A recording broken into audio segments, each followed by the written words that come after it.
Caribou, welcome to Wisdom Exchange TV, an Ignite Excellence Foundation initiative in support of Africa Business Women Connected Summit taking place in Ethiopia in 2013.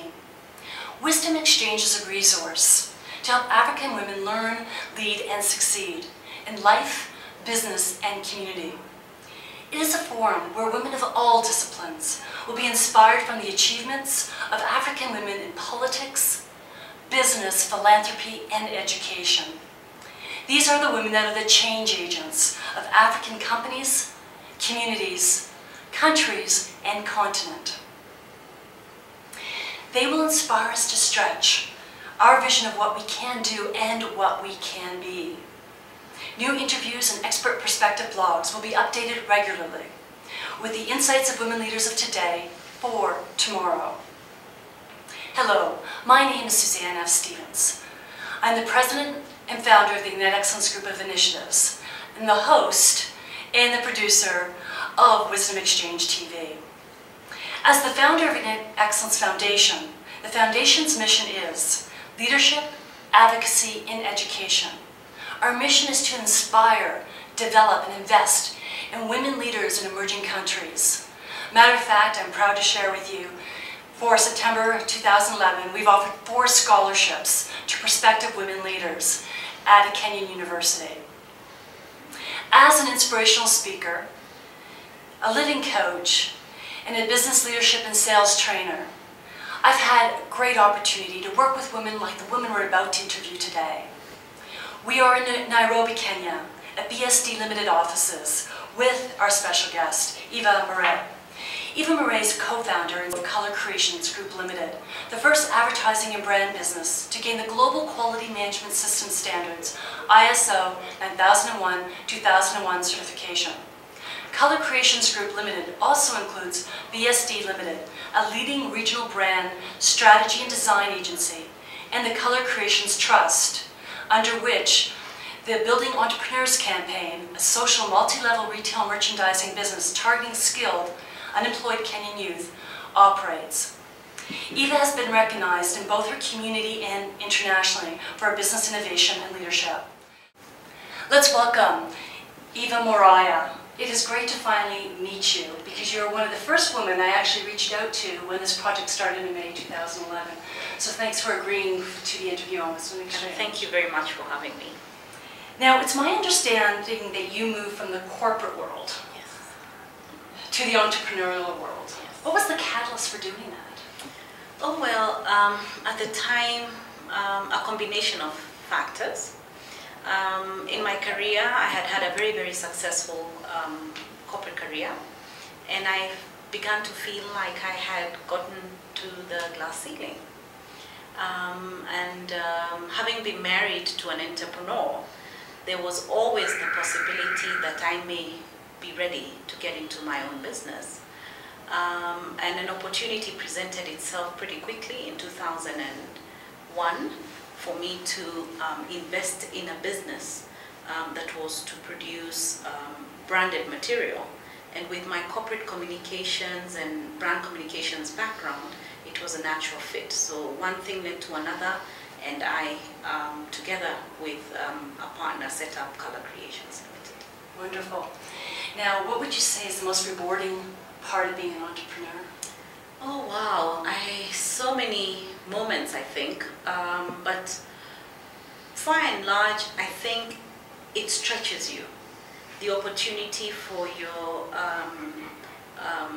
ability to be as innovative as is possible comes through a lot more than if you are in a corporate setting that, you know, more or less restrains your innovative spirit.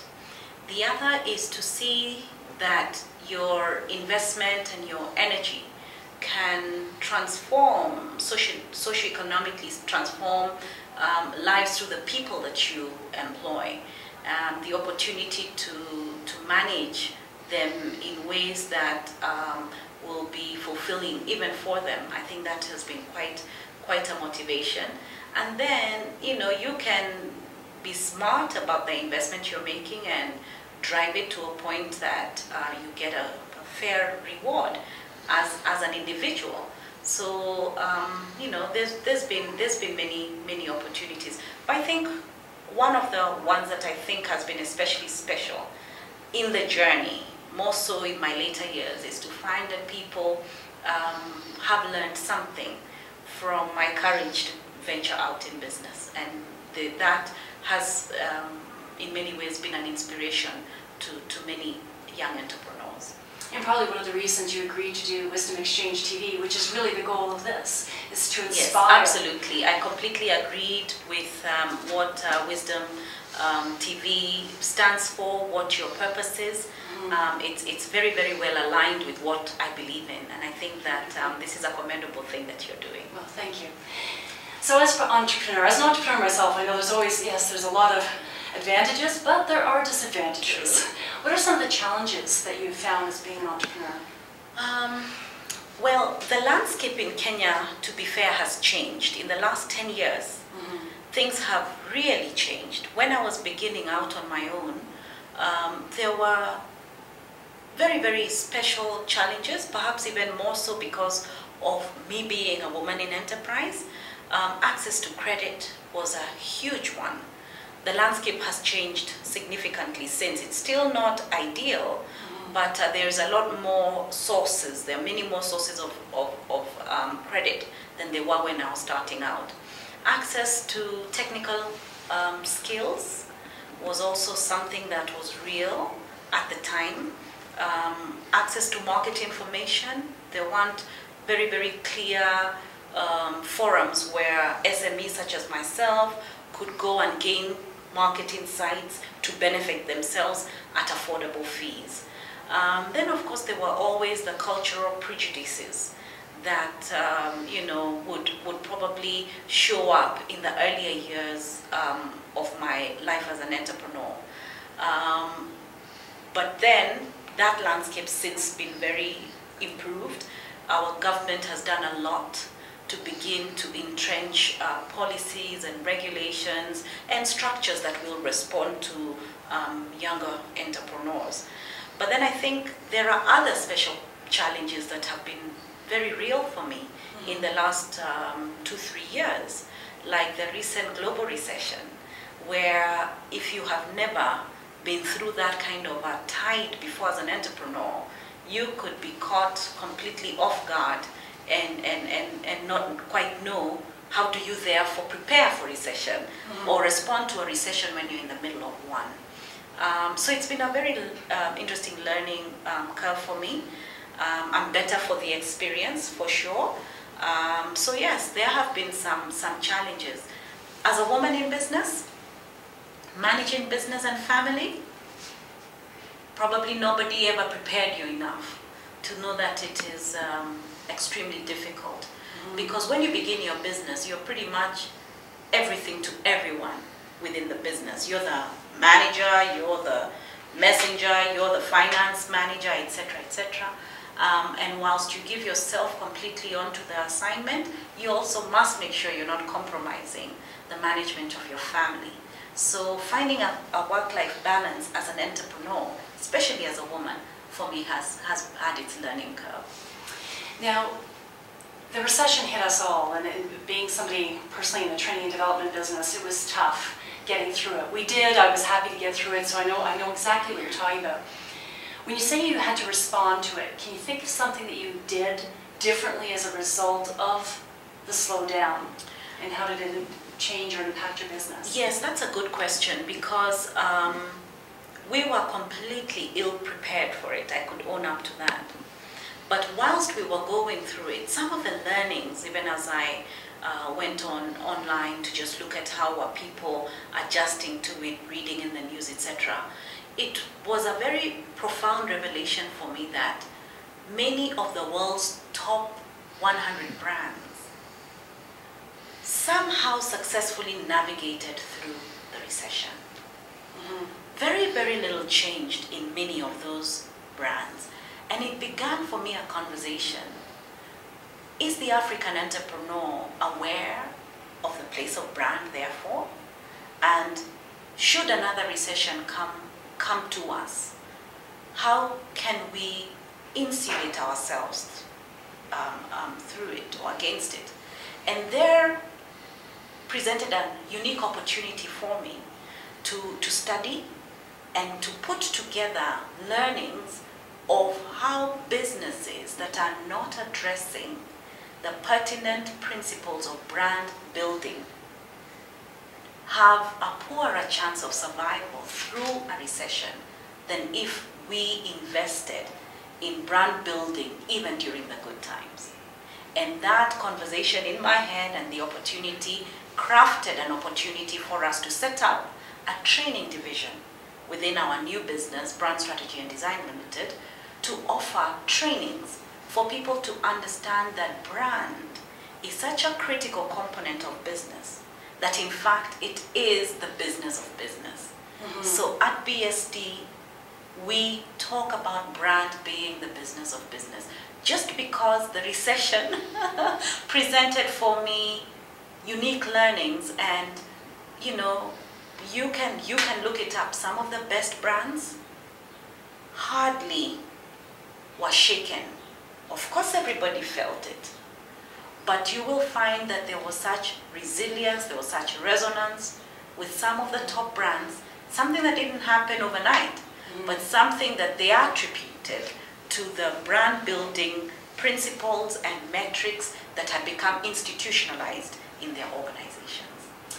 You know, I've heard a gentleman called Warren Evans once say, and he's a professional speaker and world economist, and he said that the worst thing about the recession is that it may end too soon. Because a lot of times these opportunities, what phenomenal insight, and often the companies that survive are the ones that end up flourishing, True. Which is obviously what your organization's doing. Yes. So kudos to you. Thank Congratulations you. on that, because that's a tough place to be and come out with clearer vision, for sure. But I must also say that I've had an amazing team. They understood it when I began to discuss it with them, when we began to share amongst our teams the learnings that I was beginning to pick out, and they saw that if we could just stay focused on what our brand promised and delivered on that promise, we would sail through the recession. And I think we're nearly there. Now, we're talking about organizations, and I'd like to talk more about branding with organizations. But as an entrepreneur, you need to brand yourself. Absolutely. And you've done a very good job based on the awards you won. I mean, when I was learning about you, there's pages and pages and pages of good information, positive reinforcement of your achievements. What advice can you give to an entrepreneur how to brand herself, that she stays in the public eye in a favorable way and she doesn't also get forgotten? I think of course it's a huge conversation. Oh yes, I know. But if I could just simplify it, I think that as a woman entrepreneur, particularly African entrepreneur, you need to be very, very clear about your purpose as an entrepreneur. You need to be very, very clear about your purpose, and once that clarity is gained, then you need to make the promise that your personal brand is about and what it stands for. Once that is well understood to yourself as a personal brand, then you must look for ways in which you communicate your promise. You communicate your promise either because you will share of yourself, you will pay it forward, etc. And once you have figured out how to communicate your promise, this is what I stand for as entrepreneur X, entrepreneur Y, then you think about ways in which you must keep your promise. What are the things that will drive me to deliver on the promise that I have made and communicated, so that I am seen to be keeping it in a sustainable way? You cannot be one thing today and another tomorrow. Then you will lose credibility, you will lose integrity with the people that are most important to you, both as customers, as the people who rally around your cause. And I think you won't leave it there. I think the final level, and the one that must be thought through every so often, is how do you strengthen your promise? How do you reignite? How do you refresh? how do you extend the promise that you have made? And if as African entrepreneurs we can learn from a simple matrix like making a promise that you will then professionally communicate and then keep and then strengthen, then we will be on to building strong personal brands.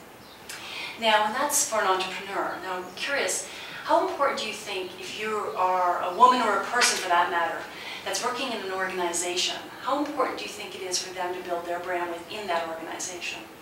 I think it's extremely critical because therein lies your opportunity for quote-unquote indispensability. Then people attach value to you. Then responsibility is brought your way. Then you begin to be nominated for leadership and championing roles. And really, isn't that what it is that all of us should be desirous of? So it isn't really about a personal brand as an individual, but even when you're in an organization, there is relevance in building a credible personal brand because then it will provide new opportunities within the organization that you're involved in. Mm-hmm. You will be referred perhaps to set up a new office for the organization that you're working for in a new market, perhaps. And that is because they can trust your brand. You see, brand is all about perception, and it had better be perception that is trustworthy. But the moment you break the trust, then there is a problem with the brand. Now, there's a lot of organizations, and we could I won't take, you mentioned one earlier on, and I'm interviewing one on Friday, that's, you know, a huge, huge brand, and it's all over Africa. Yes. And it could be a mobile company, it could be a soft drink company, it could be... What advice would you give to those organizations to maintain that brand? Or do you revisit your brand? You must, because the principles of successfully carrying brand throughout time is strengthening the brand. Markets are not static. Within markets, audiences change, audiences mature, audiences have new needs. So you should always look at your brand, refresh it and strengthen it. So of course, there must always be something going on at an R&D level, research and development level, to refresh your brand. Nobody wants to seem stale or irrelevant. And because markets are not static, you must always apply yourself to be relevant to the market that you're addressing. So, what do you do personally to make sure you're always relevant? Oh wow. I must know what is going on. You always must be current. You must be in touch with your clients. You must know what your customer is thinking before perhaps they even know what they're thinking.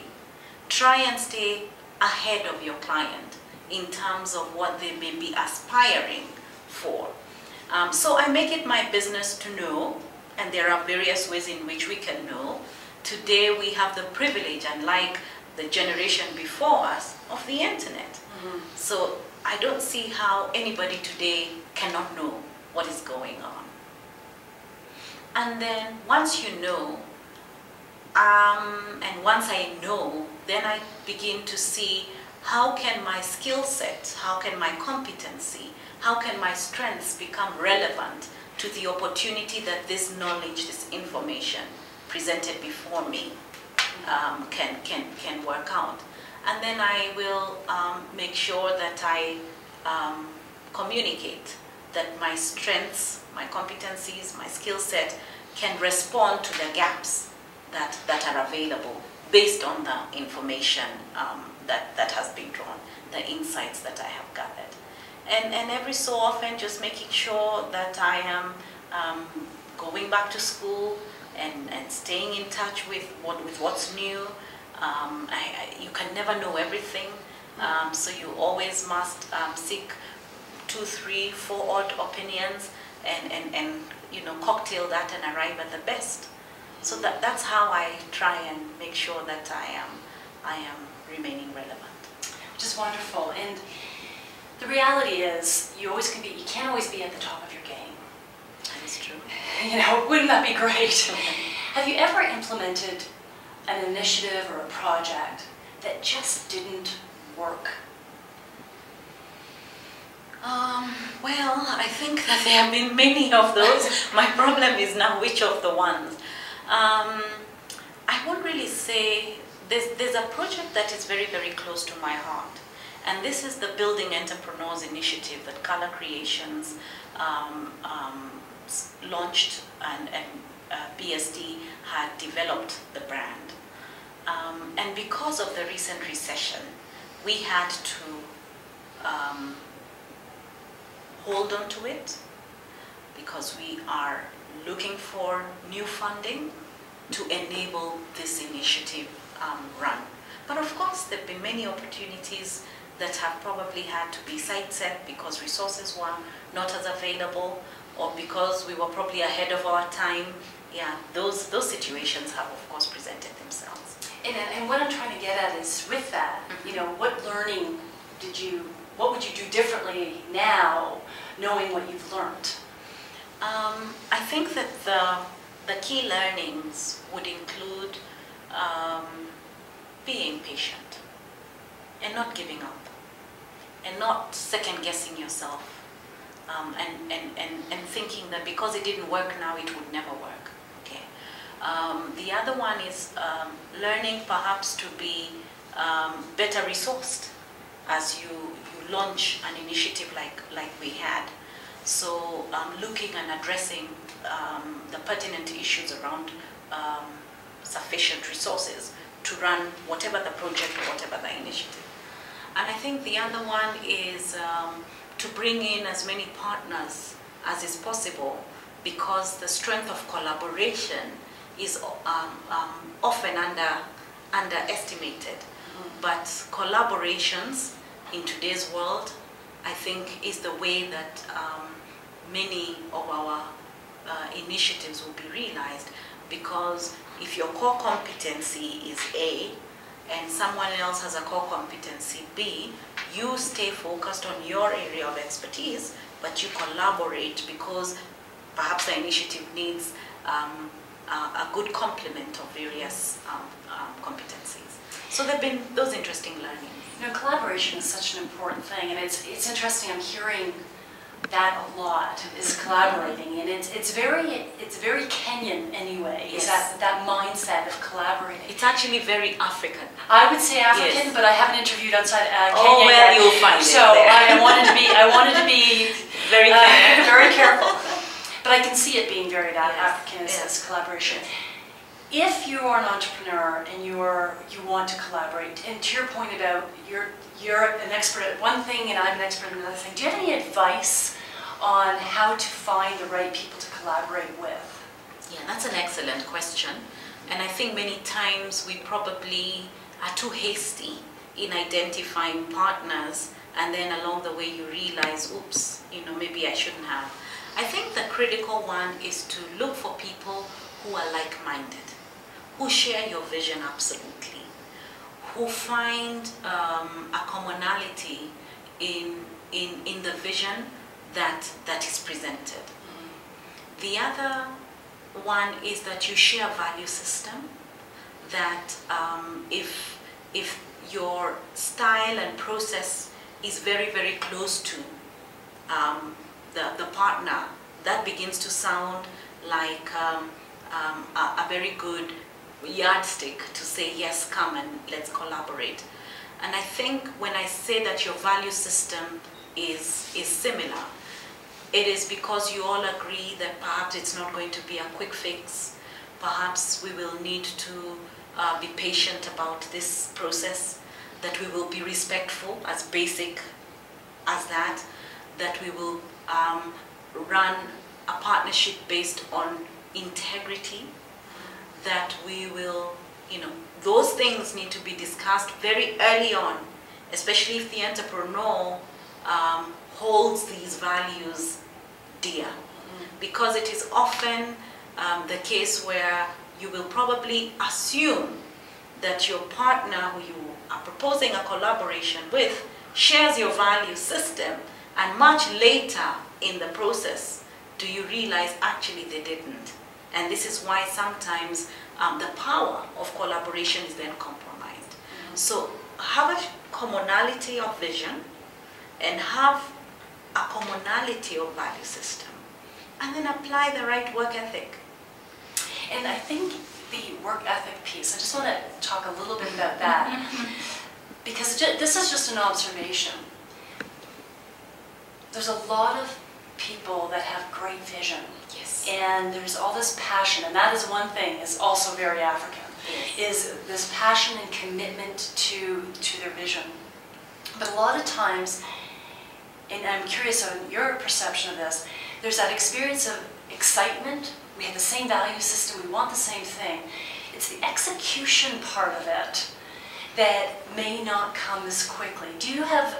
Have you had that experience? Have you seen that happen where we all get excited and then it's like, okay, when's this actually moving forward? Yes, actually, I did have an associate who we had the same vision, and we thought we did. It was on the execution that was completely out of step with our process. And maybe that's a third critical component, that you have got competencies that are absolutely complementary. Because you could have competencies that are divergent, and therein the execution is compromised. So I'd probably say a commonality of vision, critical. Yes, the right levels of passion, a value system that is shared, but perhaps even more importantly, that the competencies demonstrate a real opportunity in a successful execution of whatever the opportunity is. So it would then be three-pronged, that you've got a common vision, that you've got common value system, and that you've got complementary competencies. Nobody is lagging behind, nobody is making one work harder than the other, etc., etc., that you would forge your energies to deliver on the prize. Yeah, excellent. Excellent insight. Now, as a leader, I don't know how many employees you had at Color Creation. Nearly 100. Okay. I know 80 to 100, sometimes more, depending on the season of work. An entrepreneurial spirit is a doer. You know, we get things done. Yes. And sometimes that is complementative to a leadership role, and sometimes it's not. How would you describe yourself as a leader? I know it's a tough question. I know it's a tough question, but how, or what feedback have you been given as a leader? Thankfully, there's been time to improve. When I was younger and much more energized, you know, my choleric personality would come through the door ahead of myself. But with time, I think that I have strived to offer leadership that grows talent, leadership that transfers what I know to the next person. I have tried to build my teams, and I know, for example, I'm not at Color Creations anymore after managing the business for 8 years. But, you know, we didn't go out to the market to look for new talent. The team that I worked with this whole time are the ones running as the new CEO, the general manager, the head of sales, the head of finance. These are people that were my executive leadership at Color Creations. So that's been one of the things that I have aspired to do, to grow talent and to grow leaders that I interface with. The other thing that I have hoped to achieve through my leadership style is to offer a leadership that is inspirational. That from the way I have lived my life, the way that I have managed my family, the way that I have paid it forward, it would inspire people to take on a leadership role without negotiating too much to be left behind in management. And then I have also worked very hard at saying that a leader must share of themselves, that you must engage with community, and that, you know, there must be talents that are shared, because it's an expectation. God has given us unique gifts, and He'll be asking us one day, what did you do with the talent and the gift that I gave you? I've been a leader who has taken that very, very seriously and wanted to say that, I've got a scorecard. I did A and B and C when you gave me this. But I think last and not least, the other learning and the thing about leadership is knowing that you don't know all the answers. And so for that reason, I have tried to be a leader who includes the opinion of my team, even though I know at the end of the day, the buck rests with me, to make the decision that is best for everybody based on what it is we collate. Excellent. In this journey, what have you found the most rewarding thing that you have achieved? Oh, wow. There have been many mountaintop experiences, but I think that seeing who my daughters have become as young women, because of the fact that I kept them exposed along the journey. I took my children everywhere. I involved them in my business. They were involved right at the beginning. They would be in packing the t-shirts and selling the t-shirts right at the beginning. I think that when I speak with my 18-year-old daughter and hear her purposing her life to get into Africa's economic space in the way that she intends to, that has become very gratifying.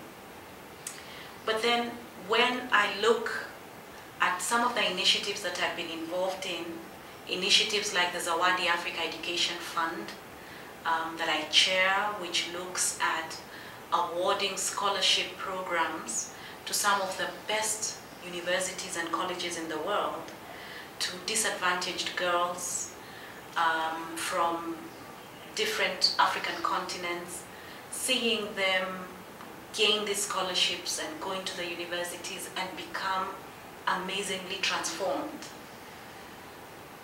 I just thank God for the opportunity to serve in that sort of way. When I see the impact that the Kenya Association of Women Business Owners has had, I'm a co-founding member, and serving my second term, I've had a 3-year, this is my second 3-year term, seeing women gain confidence to set up businesses and to believe in their ability to become successful in business, to grow and excel them through this association that I was very instrumental in establishing. I feel such a sense of pride and such a sense of humility, just because of the impact of what this program is. The program has had such great influence. The scholarship program is now running in 4 African countries: Kenya, Uganda, Ghana, and South Africa. When I began, we were just 3. We had 3 or 4 students. Now we have over 170 girls around the world studying in universities such as Yale and Harvard and MIT and Thomas More and University of Cape Town and Makerere and USIU. It's amazing. So what would I say has been the most rewarding?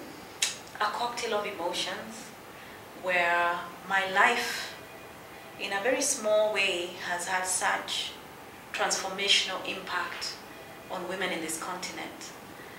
And to my daughters, when I hear them saying they want to do something with their lives.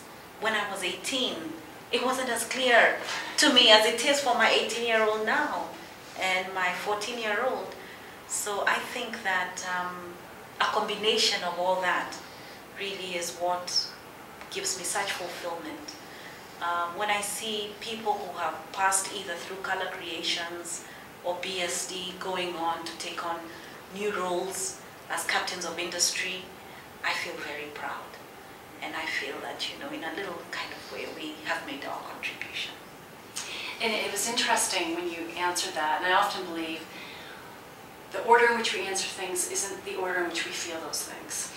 And it was sort of, because of your success though, as an entrepreneur, it was the influence you were able to have not being an entrepreneur, not actually here. And I think that's what makes it so powerful, and you so powerful, and women so powerful as leaders, is because they don't just focus, and you're not just focusing on what you can do here in your organization. That's understood. But it's how you can outreach to the community and the impact that you have. That's powerful. I think that's a phenomenal contribution, because women's leadership is special. And it is true, women don't just lead within their space. Women are so caught up thinking about, how can I extend my space to impact on community? It comes to us naturally.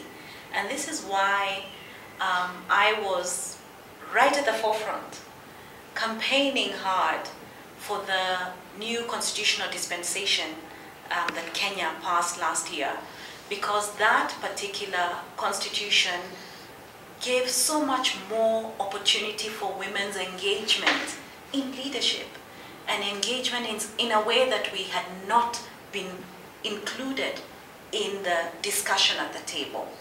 And I am personally a real advocate of including women's voice on the table, in the discussion, because her opinion will complement the existing opinion on the table.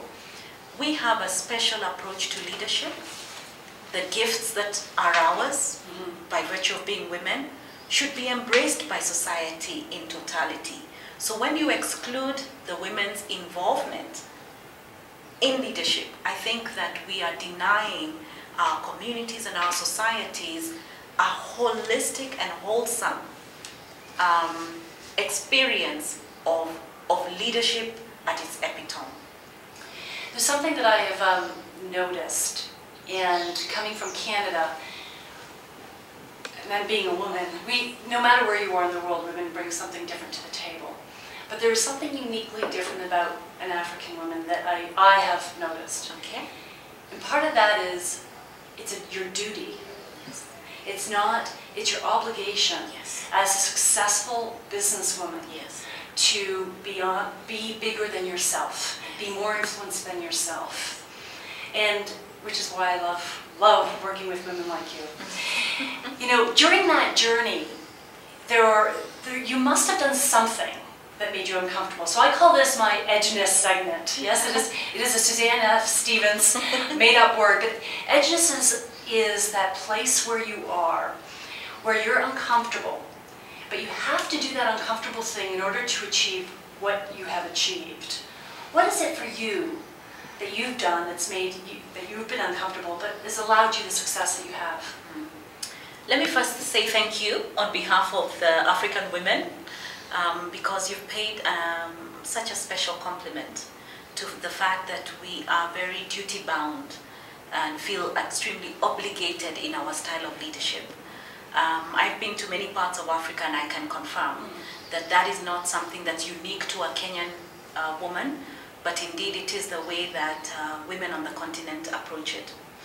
But to your question of edginess, I think that being a single mother, raising 2 young children, and getting into business when my children were very, very young. I quit my high-profile corporate job when Stephanie was 7 or 8, I think she was, and Zawadi was hardly 3. So, you know, they have been a very special place and experience for me as I've been building my businesses. Having said that, my business and its growth and the advocacy component that I sort of assumed, thanks to the obligatory essence of our women leadership, Yes. to champion for a more enabling environment for women in business in Africa, that conversation has taken me to many, many places of the world. I've been to different markets sharing the African woman's experience in business. in China and in North America and in Europe and in many parts of Africa. Having to travel away from my family, having to travel away from my family because it was business, because it was an advocacy conversation, because it was a collaborative request, come and collaborate with us and create a more enabling environment for our women in business, might perhaps be the edginess. It was necessary for me to do, but perhaps I didn't always enjoy it because I had to be away from my girls. And sometimes, not conveniently, they probably needed me to do ABCD, drop them to school, be there to manage their flus and the rest of it.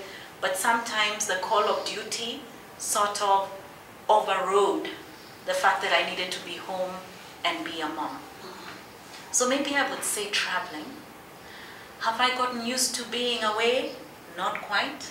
Do I still need to go to other markets to talk about what is necessary to accelerate, to grow and excel the woman entrepreneur in Kenya, in Africa? Yes, I still do. So it's still a debate. And it is still, yes, my source of edginess. So what would you say was the biggest obstacle that you've had to overcome to get to this point in your career? And then how did you deal with it? Oh, well, they've been various. But I think that I was always a very ambitious girl. And I always, I think, had ideas that were ahead of the time that I was operating in. So taming that ambition has been my learning, my tough learning. But you know, sometimes, Eva, things don't have to move as fast and as quickly, and you don't have to grow your business as fast. What am I saying? I think that if I could have accessed capital, accessed credit for my business much earlier, I am confident that we would have probably done much more. I would have built a bigger business by now. A lot of the growth was limited by lack of resources adequate to respond to the emerging opportunities, which is sad.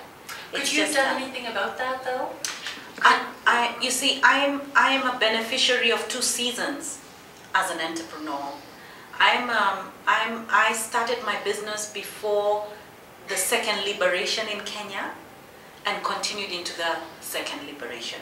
So as an entrepreneur, I have had a taste of both seasons when things were extremely difficult, the economy was at an all-time low, and then I have also experienced when the economy has been on takeoff. So perhaps I couldn't have done much, but the space has changed. Today things are a lot different from before. The other obstacle may be to do with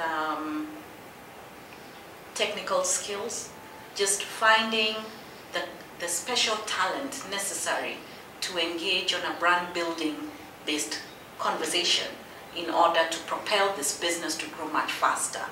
But it's happening, and I'm quite encouraged about the future. I'm absolutely positive about where we will be in another 3-5 years. The technology element is big. The technology element is big, and we're embracing it pretty aggressively. Excellent. And I know that it can only get better for us. Now, you've donated all your time to this business now. Yes. Okay. Yes. So what's next? Oh Lord. Okay. I want to be an authority on this continent in capabilities, competencies, skills of brand building through training, equipping people with the necessary skill, and developing strategies for them. Our business is positioned to respond to African brands. We're not about seeing an emerging African brand grow and excel. That is really what our business has been set up for. When I was running Color Creations Limited, a lot of the business that we enjoyed producing the material, the collateral, a lot of it was generated through multinational organizations. Mm-hmm. And that, began to give me a restlessness. Where are the African businesses? Why have they not understood that they need to brand and be visible? We hardly managed any African brands. So the next step was to say, then let's go educate them. So we've crafted a training division. Brand Code is a trademarked curriculum that teaches people about brand and how to create your differentiation and how to evolve your brands and how to manage your brand portfolio. But beyond that, then begin to craft and develop these brand strategies for African brands. So that's why we exist as BSD. And definitely would love to see more African brands. I think that's absolutely. We need many, many more. And we're going to see them. And I think we're going to see a lot of those right in Nairobi. Yes. Wonderful. Now, given the chance, and think beyond business here, it can be business. What is the one thing you'd like to do that you have not done yet? Oh, I know it's not bungee jumping. My fear of heights. What is the one thing I would like to do that I haven't done yet? Oh my. That's a tough one. I hadn't thought about that. I'll come back to that one then. Just if it comes to you, share it with us. Eva, what does success mean to you?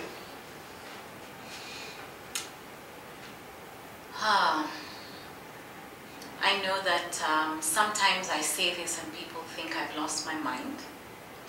But success for me is when I have raised 2 daughters to understand clearly what their purpose in life is. And to translate that purpose in the way that they live their life. That their life is not just for themselves, but for the space in which they exist and their sphere of influence. If I can have raised citizens who will participate in transforming community and society and this world, Susan, I will have been successful. I know that the expectation is to build many businesses, to list at the stock exchange, whereas that all sounds very good and I wouldn't mind doing that. For me, it really is my girls. Well, I'm gonna jump ahead then and ask you a question. Yes. Because you have an 18-year-old daughter? Yes, and a 14-year-old daughter. 14-year-old daughter. So let's put your 14-year-old daughter, she's 10 years old today. Mm-hmm. Okay, so with what you know today, what advice would you give her? I would advise Zawadi to really take school seriously, to embrace every learning that comes her way, and to begin to define what she would like to be as early as possible, and begin to navigate that learning in the direction of what it is she would want to do. And I would teach her that life is not a microwave experience, that it's still all right to wait and it will still come around, because the tragedy as I deal with youth, and I deal with lots of youth, is to see that this whole value of patience and hard work somehow has disappeared from the conversation, and it is not quite included in their, what's the word, Susan? In their range of... Their range, their sphere of impact, or... I understand what you're saying. They don't... Hard work and patience, something happened. The words died in this emerging generation.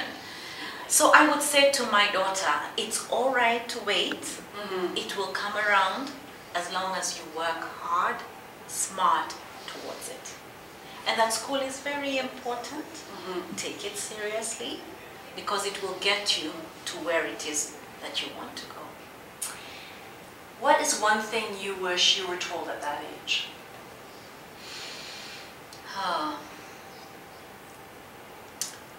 I wish they had told me that I don't only have to become an engineer or a lawyer or a doctor, because my socialization was you will leave school, you'll go to university, and really to be anybody of significance.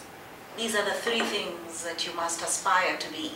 And anything that falls outside of that, if only they had told me that you can be anything that you want to be, but work hard and smart towards it.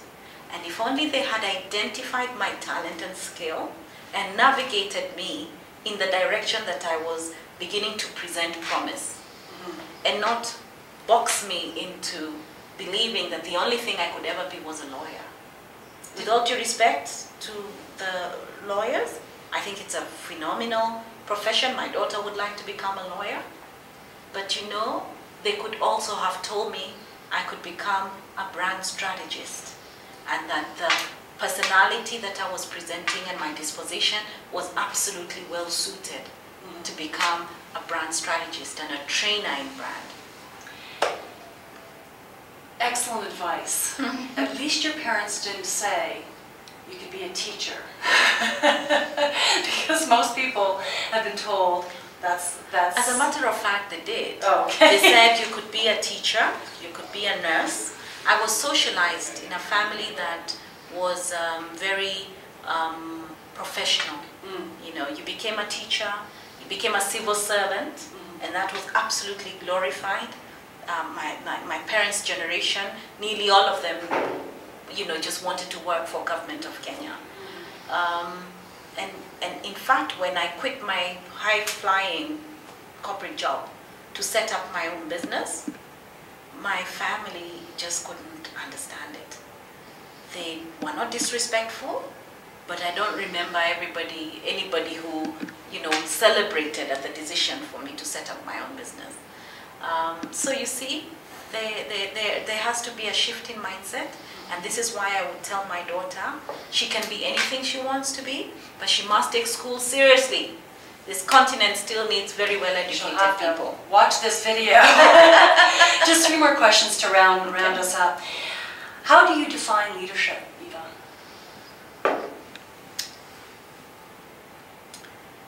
Leadership is the opportunity to serve people on a journey that is clearly defined, that has got an end in mind. Leadership is service. Really, that's what it is. But service that is focused, service that is persuasive, service that will transform people from one level to the next. So for me, leadership is service. Excellent. It's not rulership, it is service.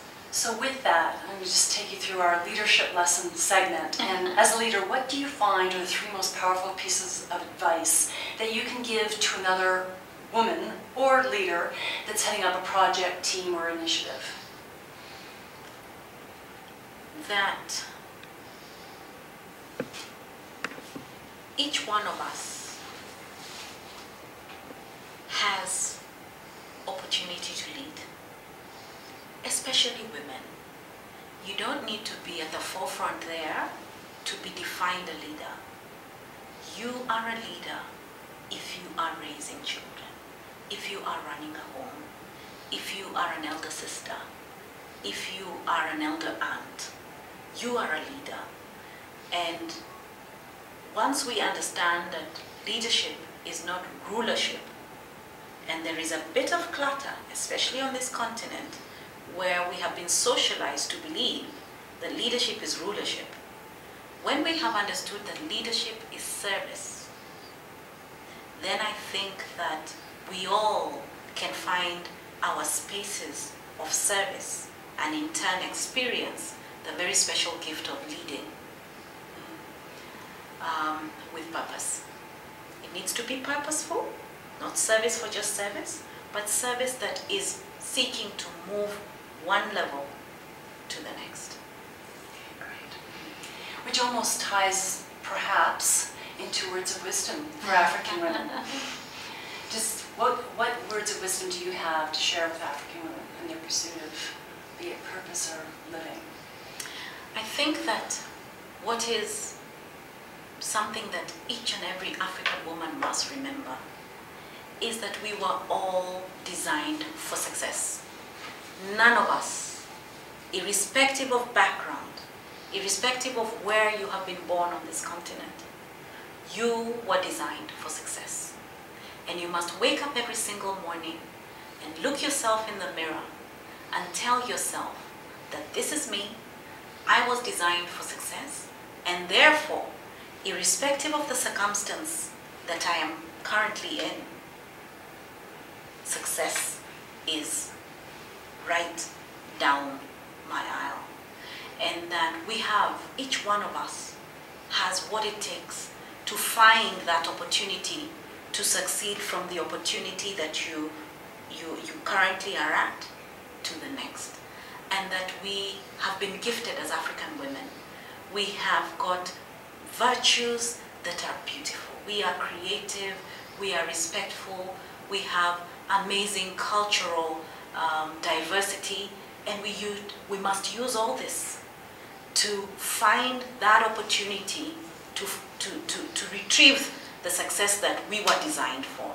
And nobody, irrespective of what a father told you, or a husband told you, or a brother told you, or a grandfather, or your neighbor, forget it. It doesn't matter, that negative word that is spoken to your life.